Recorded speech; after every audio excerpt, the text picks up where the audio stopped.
레위기 13장 1절부터 17절까지 돌아가면서 한 절씩 읽겠습니다. 여호와께서 모세와 아론에게 말씀하여 이르시되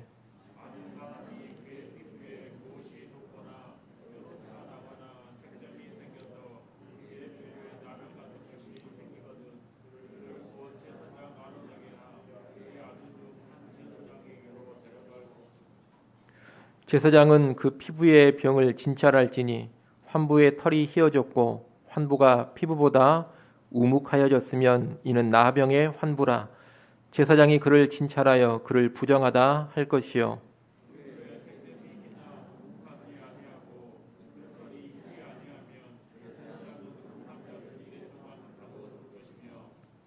이래 만에 제사장이 그를 진찰할지니 그가 보기에 그 환부가 변하지 아니하고 병색이 피부에 퍼지지 아니하였으면 제사장이 그를 또 이레 동안을 가두어둘 것이며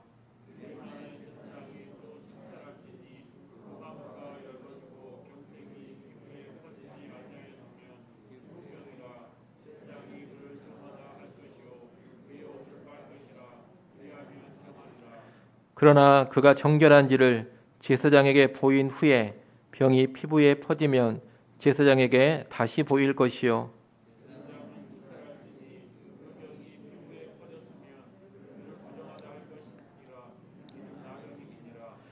사람에게 나병이 들었거든 그를 제사장에게로 데려갈 것이요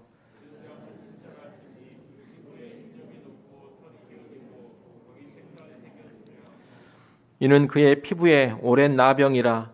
제사장이 부정하다 할 것이요 그가 이미 부정하였은즉 가두어 두지는 않을 것이며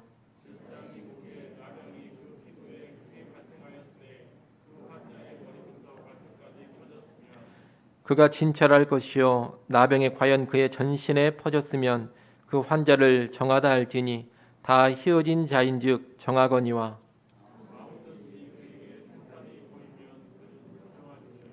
제사장이 생사를 진찰하고 그를 부정하다 할지니 그 생살은 부정한 것인즉 이는 나병이며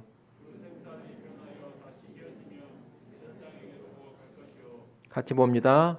제사장은 그를 진찰하여서 그 환부가 희어졌으면 환자를 정하다 할지니 그는 정하니라. 아멘.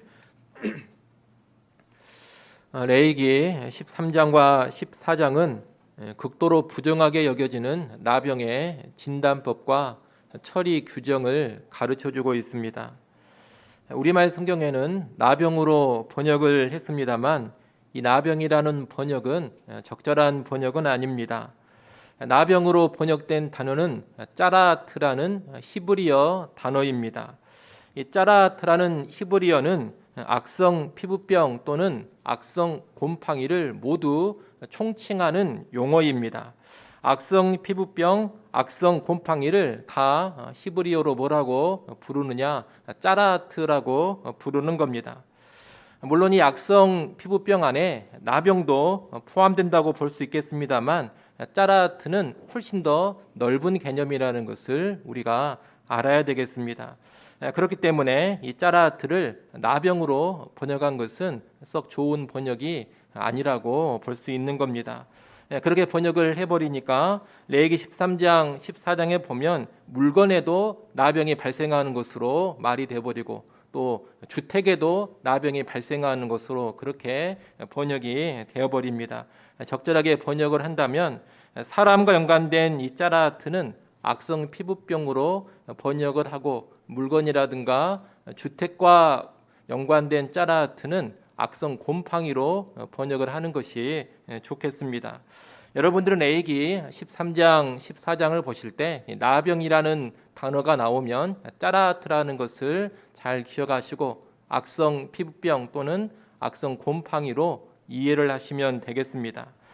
다만 우리가 보고 있는 이 개역개정 성경에서는 나병으로 일단 번역을 했기 때문에 저도 설교할 때에는 나병이란 용어로 말씀을 전하겠습니다.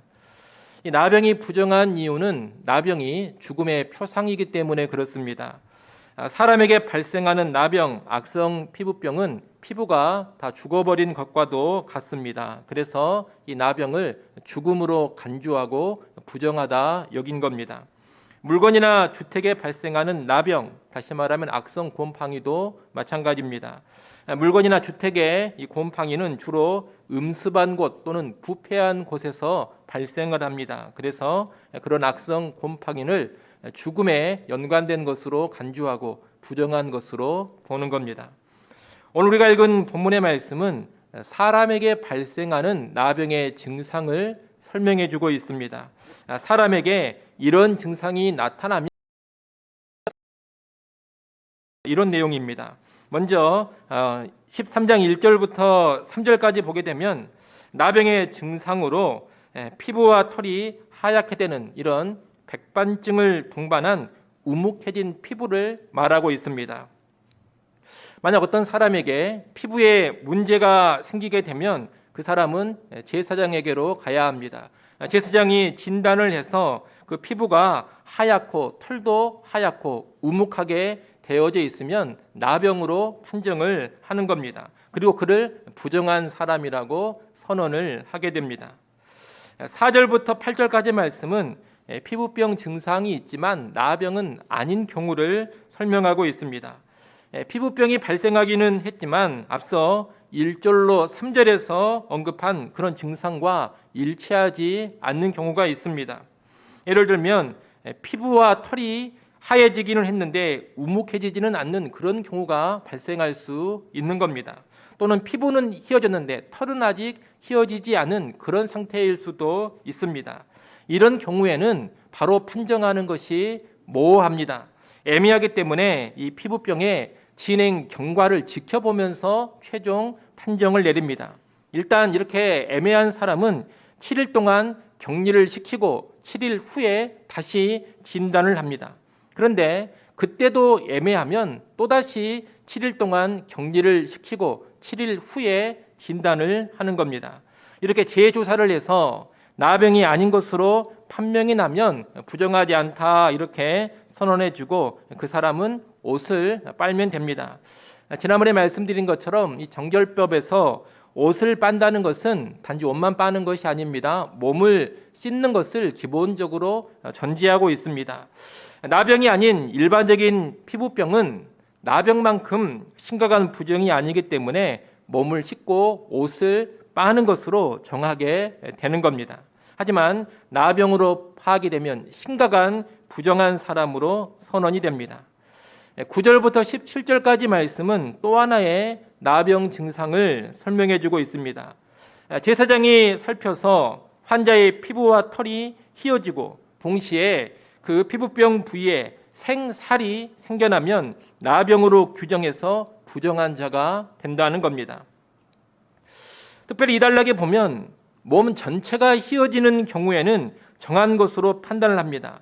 전신이 휘어지는 것은 백반병의 일종인데 전염성이 없는 것입니다. 전염성이 없기 때문에 부정하지 않은 것으로, 심각한 부정이 아닌 것으로 판단한 것으로 보입니다. 그러나 전신 백반증이 아닌 부분적으로 피부가 휘어지고 동시에 피부 껍질이 벗겨져서 생살이 드러나 있으면 나병으로 판단을 해서 부정한 자라고 선언을 하는 겁니다.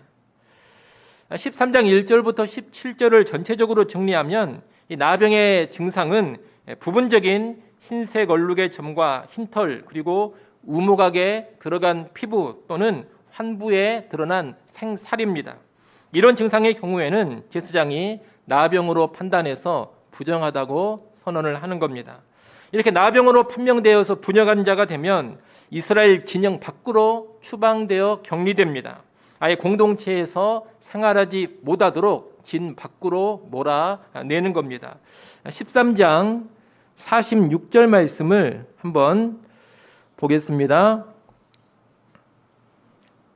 13장 46절에 보면 병 있는 날 동안은 늘 부정할 것이라 그가 부정한즉 혼자 살되 진영 밖에서 살지니라 이렇게 말하고 있습니다. 여기서 말하는 병이 나병을 말하는 겁니다. 나병이 있으면 그 사람은 늘 부정한 자가 되어서 진 안에 거하지를 못하는 겁니다. 진 밖으로 나가서 혼자 살아야 합니다. 하지만 우리가 나중에 또 보겠습니다만 이 나병이 치료가 된다면 진영 밖에서 제사장에게 완치 판정을 받고서 다시 진 안으로 들어와서 정상적인 생활을 할 수가 있습니다. 이성과 같은 나병, 다시 말하면 악성 피부병을 진단하고 규정하는 이런 규례를 통해서 우리는 뭘 배울 수가 있느냐? 우리는 두 가지를 좀 생각해 볼 수가 있겠습니다. 첫째는 정함과 부정함의 기준을 잘 알고서 정확한 진단과 판단을 내릴 수 있어야 한다는 겁니다. 하나님은 말씀을 통해서 무엇이 나병의 증상이고 무엇이 나병의 증상이 아닌지를 알려주셨습니다. 그리고 제사장으로 하여금 사람들을 보면서 판별하게 하셨습니다. 이 나병 증상을 판단하는 것은 누가 하느냐? 제사장이 합니다. 그래서 제사장은 하나님이 나병과 연관해 주신 말씀을 정확하게 숙지를 하고 있어야 합니다. 그리고 신중한 분별력을 가지고서 사람들을 판단해야 하는 겁니다. 하나님은 나병 증상이 명확하지 않을 때에는 일주일간 격리한 후에 다시 살피고, 그래도 명확하지가 않는다면 또다시 일주일간 격리한 후에 살피도록 하셨습니다. 그만큼 신중하게 판단하도록 하신 겁니다.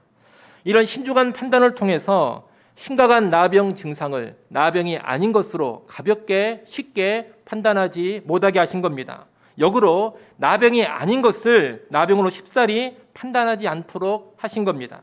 제사장들은 명확한 지식과 신중한 분별력을 가지고서 나병의 증상을 제대로 판단을 해야 했던 겁니다. 오늘날 우리도 마찬가지입니다. 신약 시대에는 누가 제사장이냐? 교회가 제사장입니다. 우리 성도들이 제사장입니다. 또 교회 안에서 보자면 교회 지도자인 목회자가 제사장적인 역할을 한다고 볼 수 있겠습니다. 따라서 오늘날 교회 목회자와 성도들은 이 나병 판정에 관한 원리를 따라서 개인과 교회에서 죄와 부정을 신중하게 분별하고 판단할 줄 알아야 할 것입니다. 일단 하나님께서는 성경을 통해서 무엇이 부정하고 정한 것인지, 다시 말하면 무엇이 죄이고 죄가 아닌지를 가르쳐 주셨습니다. 그러니 우리는 성경을 통해서 그런 기준들을 정확하게 알고 있어야 합니다. 세상의 풍조라든가 어떤 사람의 생각에 휘둘리는 것이 아니라 성경이 무엇을 죄라고 말하고 무엇을 죄가 아니라고 말하는지를 분명히 알아야 한다는 겁니다. 하나님의 말씀인 성경만이 기준이 되어야 합니다. 하나님의 말씀인 이 성경의 지식을 가지고 성경을 기준으로 해서 신중한 분별력으로 우리 개인의 삶과 교회를 면밀히 살펴야 하는 겁니다. 혹시라도 내 개인의 삶에 성경이 부정하다, 성경이 죄다라고 규정한 그런 것들이 들어오지는 않았는가, 그런 것이 틈타지는 않았는가 잘 살펴야 됩니다. 또 우리 교회 공동체 안에 성경이 죄라고, 성경이 부정한 것이라고 규정한 것이 들어와 있지는 않는가 또 면밀히 살펴야 할 것입니다. 그런 가운데 심각한 죄를 가볍게 여기고 대수롭지 않게 넘기지 않도록 해야 합니다. 반대로 사소한 문제를 너무 심각하게 다루고 큰 문제로 만들지도 않아야 합니다. 또 죄가 아닌 것을 성급하게 죄로 규정하거나 죄인 것처럼 몰아가서도 안 되고, 명백한 죄를 죄가 아닌 것으로 덮어버리고 무시해버려도 안 됩니다. 일단 우리는 죄인가 아닌가를 잘 판단해야 할 것입니다. 그리고 나서 죄인 경우에는 이것이 심각한 죄인가 덜 심각한 죄인가, 이 죄의 경중을 잘 따져봐야 할 것입니다. 그런 가운데 적절하게 죄에 대하여 대처해 가야 하는 겁니다. 특별히 우리가 지금 살아가고 있는 이 시대는 워낙 사상과 철학이 혼탁하고 또 복잡한 문제들이 너무나도 많이 발생하고 있는 시대입니다.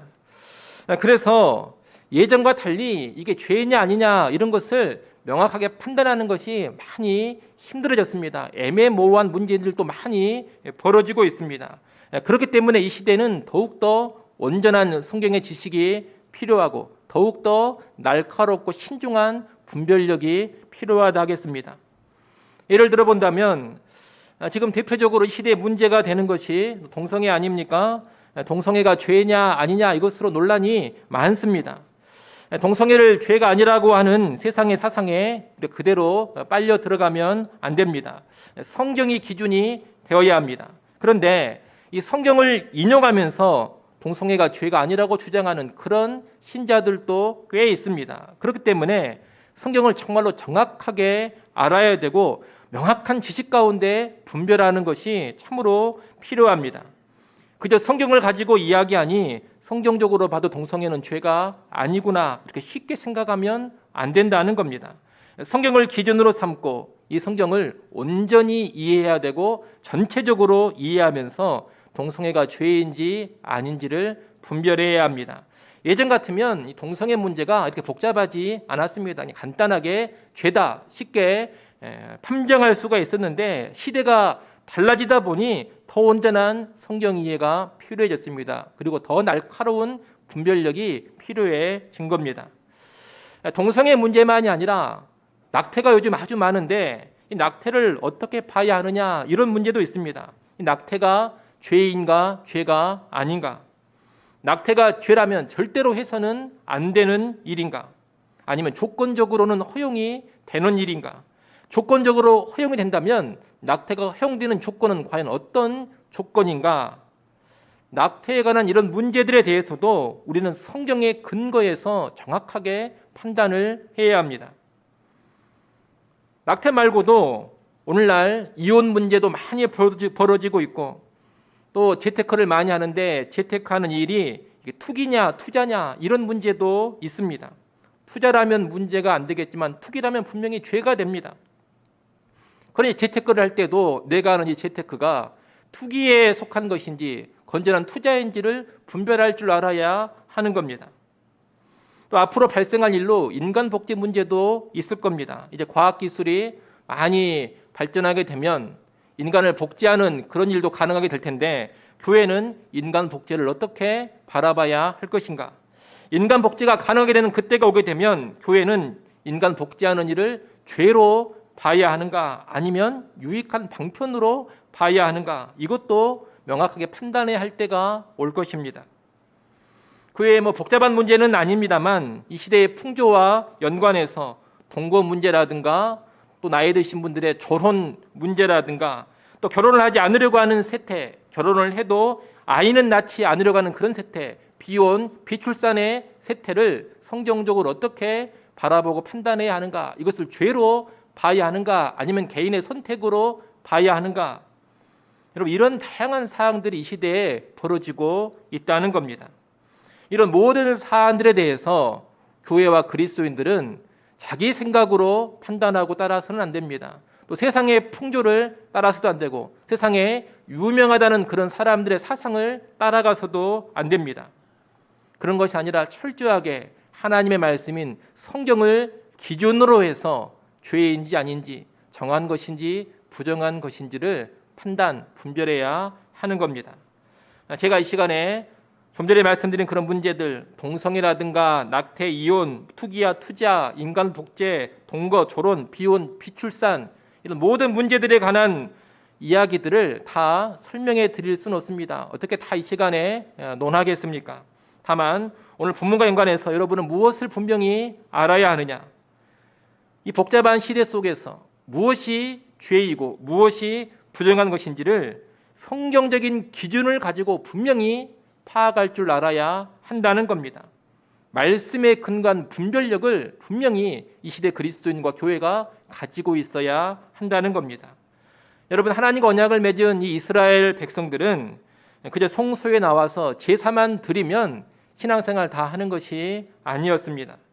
거룩한 하나님의 백성이기 때문에 무엇이 부정한 것이고 무엇이 정한 것인지도 명확히 알아야 했고 분별하며 살아야 했습니다. 그래야지만 거룩하신 하나님을 섬기는데 부족함이 없었던 겁니다. 오늘날 우리도 그렇습니다. 우리가 예수 믿고 하나님을 섬기는 거룩한 백성들인데 거룩한 백성인 우리가 그저 주일 되면 예배 참석하고 교회 안에서 이것저것 봉사활동하는 것으로 다 할 일을 했다 이렇게 생각을 하면 안 됩니다. 그것이 신앙생활의 전부인 것으로 착각을 하시면 안 됩니다. 우리의 모든 삶, 모든 생활 가운데 무엇이 정하고 부정한 것인지, 무엇이 죄고 아닌지를 명확하게 알고 죄와 부정은 피하고 멀리하면서 살아야 합니다. 그것이 구원받은 거룩한 백성의 삶인 것입니다. 여러분, 제사장은 나병과 연관해서 하나님이 이미 주신 그 말씀의 기준을 정확히 알고 그 기준으로 나병인지 아닌지를 분별해야 했습니다. 그것이 제사장의 중요한 사명이요 책임이었습니다. 그러니 오늘 우리도 분명한 성경의 지식을 가지고 그 지식의 근거에서 분별하며 이 시대를 살아갈 수 있기를 바랍니다. 여러분, 먼저 말씀을 잘 배우십시오. 성경을 부분 파편적으로만 알지 마시고 또 어렴풋이 알지 마시고 전체적으로 온전히 성경을 알아가고자 하십시오. 성경을 분명하게 배우고 제대로 배워야 합니다.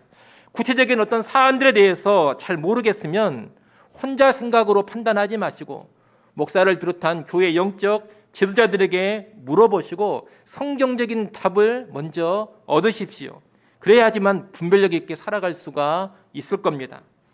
바른 지식과 분별력 가운데 심각한 죄를 대수롭지 않게 여기고 방치하는 그런 모습들이 없도록 해야 합니다. 다른 사람의 사소한 죄를 너무 심각하게 다루면서 물고 늘어지지 않도록 해야 합니다. 또 부정한 것이 아니고 죄도 아닌데 잘못된 죄책감을 가지고 힘들어하지 않아야 합니다. 다른 사람을 향해서도 죄가 아닌 것을 죄로 규정하고 몰아가면서 부당한 정죄, 부당한 비판을 하지 않아야 합니다. 성도와 교회는 언제나 말씀에 입각해서 죄와 부정의 문제를 정당하게 그리고 적절하게 다루어가야 합니다. 이를 꼭 기억하시고 분명한 지식과 명확하고 신중한 분별력으로 죄와 부정의 문제를 잘 다루어가는 이 시대의 그리스도인과 교회가 될 수 있기를 바랍니다.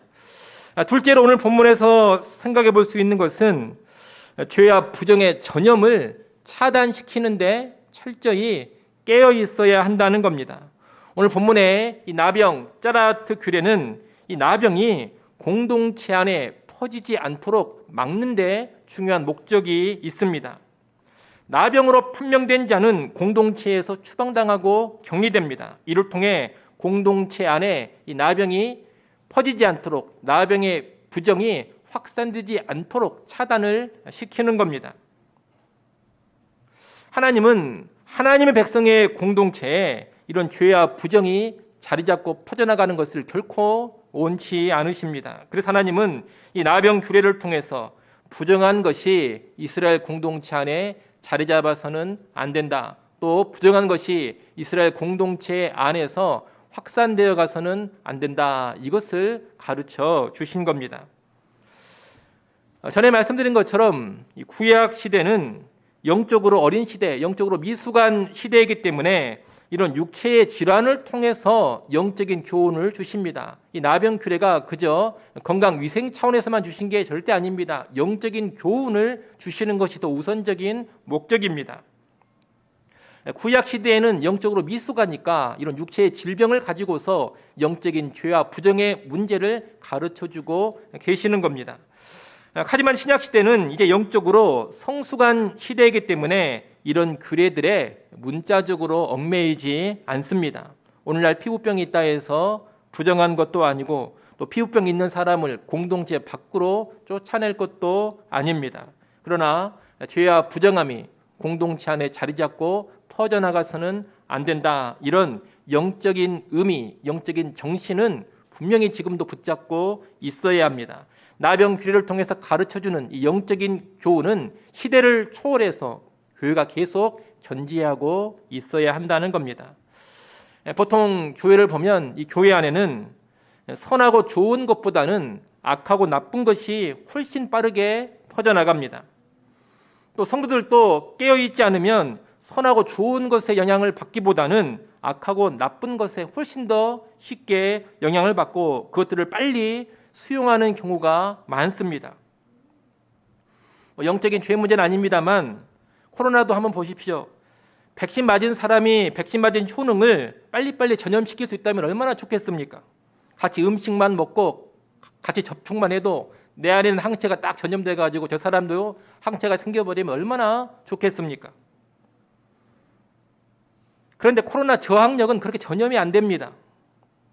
안 좋은 바이러스는 그렇게 빨리빨리 퍼지고 전염도 쉽게 됩니다.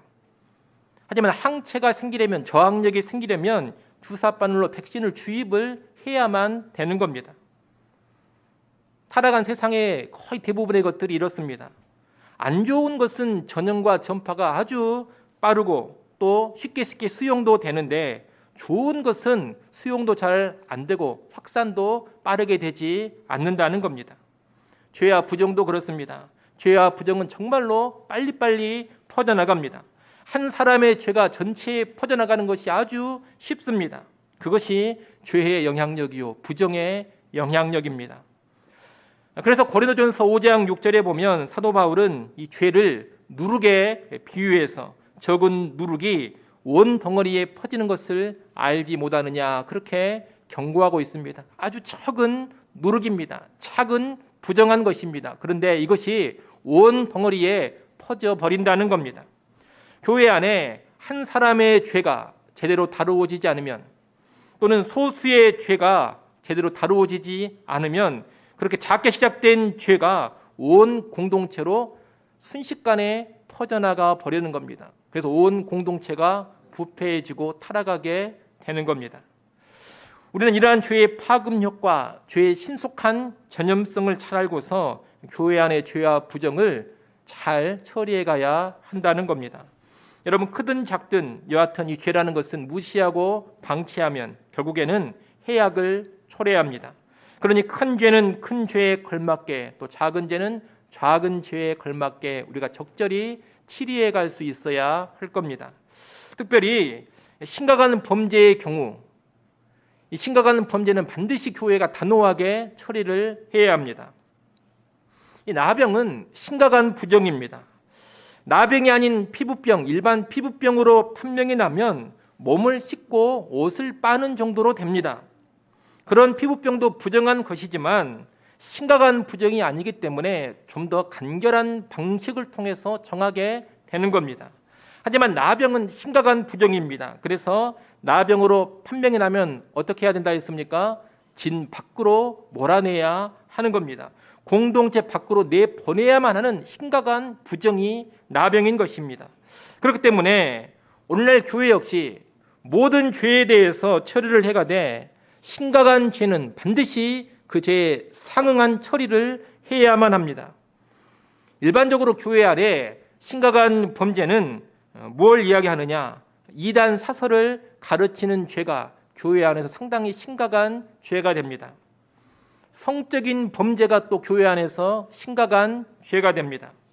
고의적인 재정을 횡령하는 것이 교회 안에서도 심각한 죄가 됩니다. 교회의 분란을 의도적으로 조장하는 것 또한 교회 안에서 심각한 죄가 됩니다. 이런 심각한 범죄에 대해서는 교회가 단호하게 처리해 갈 수 있어야 한다는 겁니다. 심각한 범죄자는 모든 책임과 직분에서 배제를 시켜야 하고, 필요하면 출교도 시켜야 합니다. 이것을 공개적으로 하느냐 비공개적으로 하느냐, 이것은 상황에 따라서 지혜롭게 할 수 있겠습니다만, 여하튼 심각한 죄는 단호하게 처리해야 한다는 겁니다. 그러지 않고 심각한 죄를 가볍게 처리하는 것은 큰 잘못입니다. 심각한 부정인 나병에 걸리는 환자들은 단호하게 공동체 밖으로 내보내야 했습니다. 사랑하는 가족이어도 내보내야 됐고, 가까운 친족이라 하더라도 내보내야 했습니다. 아픔이 있지만 그렇게 해야 했습니다. 그래야지만 공동체의 정결, 공동체의 거룩이 제대로 지켜지기 때문입니다. 그런 여러분, 내 가족이라고 해서 심각한 죄를 모른 채 하고 덮으려고 하면 안 됩니다. 나와 친한 사람이라고 해서 그 사람의 죄를 없는 것으로 무마해 주려고 해서도 안 됩니다. 목사라고 해서 봐주고, 장로라고 해서 봐주고, 담임 목사라고 해서 특별하게 다룰 것이 아닙니다. 개인적인 관계가 아닌, 어떤 직분이 아닌 하나님의 교회를 언제나 먼저 생각을 해야 되고, 그 교회의 거룩함을 늘 우선적으로 생각을 해야 합니다. 교회의 거룩을 위해서 죄는 분명하게 처리하고, 죄의 전염성은 단호하게 차단시켜야 하는 겁니다. 그것이 제사장된 성도와 교회의 마땅한 책무입니다. 이를 명심하시고 죄로부터 먼저 자기 자신을 잘 지키시기를 바랍니다. 그리고 또한 우리 교회의 공동체를 늘 거룩하고 정결하게 지켜갈 수 있기를 바랍니다. 그리고 이를 위해서 필요한 죄의 처리, 권징의 조치도 지혜롭게 잘 해나가는 우리 교회가 될 수 있기를 간절히 소원합니다. 이제 말씀을 정리하겠습니다. 우리가 오늘 사람에게 발생하는 나병에 관한 규례 중에 한 부분을 봤습니다. 이를 통해서 분명한 말씀의 기준과 신중한 분별력을 가지고서 정함과 부정함, 죄냐 아니냐를 정확하게 판단해야 함을 배웠습니다. 또 죄 문제를 적절히 처리해서 죄와 부정의 전염을 차단시키는데 깨어 있어야 함을 배웠습니다. 나병 규례를 통해 주시는 이런 교훈을 여러분 마음 깊이 새기시고 오늘날 더욱더 거룩한 성도, 더욱더 거룩한 교회로 세워지기를 간절히 축원합니다. 기도하겠습니다.